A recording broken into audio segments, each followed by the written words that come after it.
YS వివేక హత్య కేసుతో తనపై వైఎస్ సునీత బురద జల్లుతున్నారని కడప ఎంపీ వైఎస్ అవినాష్ రెడ్డి ఆరోపించారు. హత్య కేసులో అప్రూవర్ దస్తగిరితో సునీత లాలూచీ పడ్డారని చెప్పారు. అందుకే దస్తగిరి బెయిల్ కు కూడా సునీత అభ్యంతరం తెలపలేదన్నారు. ఎన్ని కుట్రలు పన్నినా చివరకు నిజమే గెలుస్తుందన్నారు. సిబిఐకి ఇచ్చిన వాంగ్మూలంలో కూడా తనకు హత్యకు సంబంధం లేదని తేలిందని గుర్తు చేశారు. మా సునీతకైతే కావచ్చు, రాజకీయ సభల్లో ఏ రకంగా ప్రసంగిస్తూ ఉన్నారో మీరంతా చూస్తూ ఉన్నారు.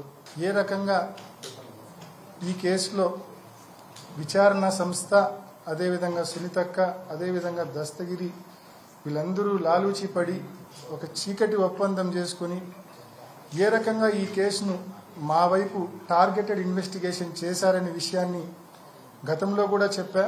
జూలై 25లో రంగన్న స్టేట్మెంట్ ఇస్తే నెల రోజుల పాటు ఏ ఒక్కరిని అరెస్ట్ చేయరు. ఆగస్టు 25వ తారీఖున అంటే నెల రోజుల తర్వాత దస్తగిరి దగ్గర పోలీసులు, సిబిఐ వాళ్ళు స్టేట్మెంట్ తీసుకుంటారు. స్టేట్మెంట్ తీసుకున్నప్పుడు తాను స్పష్టంగా చెప్తాడు, తానే ఈ హత్య చేశానని, తానే నరికానని స్పష్టంగా సిబిఐ ముందు వాంగ్మూలం ఇస్తాడు. అయినా సిబిఐ అరెస్ట్ చేయదు. ఇంటికి పో బాబు అని ఇంటికి పంపిస్తుంది. అక్టోబర్లో అతను కోర్టులో యాంటిసిపేటరీ బెయిల్కి వేస్తాడు. కడప కోర్టులో యాంటిసిపేటరీ బెయిల్కు సిబిఐ నో అబ్జెక్షన్ ఇచ్చేస్తుంది. మరోపక్క అందరి బెయిల్లో అడ్డుకునే మా సునీతక్క అతని బెయిల్ని ఏమాత్రం అడ్డుకోదు.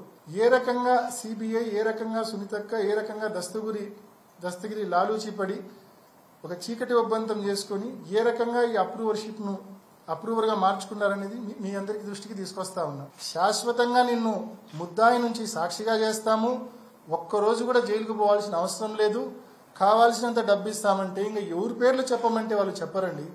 ఒక్కసారి దీని విఘ్నతతో మీరందరూ కూడా ఆలోచించమని నేను కోరుతా ఉన్నాను. ఆ వీడియో ఒకవైపు, నేను నా యాంటిసిపేటరీ బెయిల్ ఆర్గ్యుమెంట్స్ అప్పుడు ఎంపీ టికెట్ను మోటివ్గా చూపించే ప్రయత్నం జరిగినప్పుడు నేను స్పష్టంగా హైకోర్టులో ఇదే వీడియో ప్రజెంట్ చేసిన. ఈ రకంగా వీడియో సొంత కూతురు మాట్లాడింది, మరోవైపు ఎంపీ టికెట్ను మోటివ్గా చూపిస్తా ఉన్నారని చెప్పి నేను కోర్టులో కూడా పెట్టిన. దాన్ని ఓవర్కమ్ కావడానికి ఏం చేసిందో తెలుసా మీకు? దాన్ని ఓవర్కమ్ కావడానికి ఇది మరీ విచిత్రంగా ఉంటుంది. ఇది మరో ఉదాహరణ.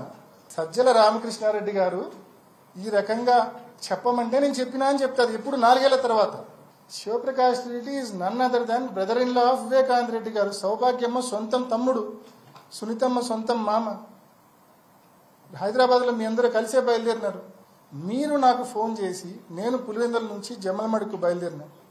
కరెక్ట్గా ఇప్పుడు ఎక్కడైతే కృష్ణాలయం ఉందో అప్పటికి ఇంకా కట్టలేదు కృష్ణాలయం.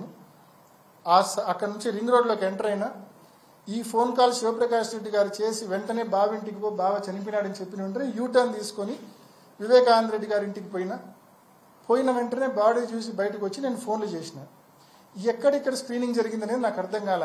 ఇందులో నేను చెప్పాలనుకుంది ఏంటంటే, థర్డ్ పర్సన్ శివప్రకాష్ రెడ్డి ఎలా అవుతాడు, నేను శివప్రకాష్ రెడ్డి ఫోన్ చేస్తాడని ఎలా ఎక్స్పెక్ట్ చేస్తా? అసలు నాకేమన్నా కాలజ్ఞానినా? నేనేమన్నా?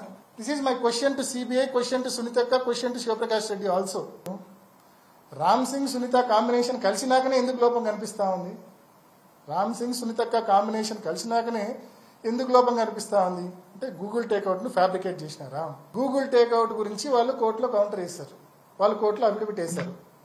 నేను కూడా గూగుల్ టేక్అవుట్ గురించి స్పష్టంగా వాళ్ళు బాగా నమ్మే వాళ్ళ అప్రూవర్ దస్తగిరి స్టేట్మెంట్కు ఈ గూగుల్ టేక్అవుట్కు వ్యత్యాసం ఉంది. వాళ్ళు ఏమంటారు, 2:30-3 వరకు ఈ తతంగం అంతా జరిగింది ఆ ఇంట్లో అని చెప్తారు. మధ్యలో 1:50కి మా ఇంటికి వచ్చినట్టు చెప్తారు. అంటే వాళ్ళ ఓన్ అప్రూవర్ స్టేట్మెంట్ను, వాళ్ళ అప్రూవర్ స్టేట్మెంటే వీళ్ళ గూగుల్ టేక్అవుట్ థియరీని డిస్ప్యూట్ చేస్తూ ఉంది.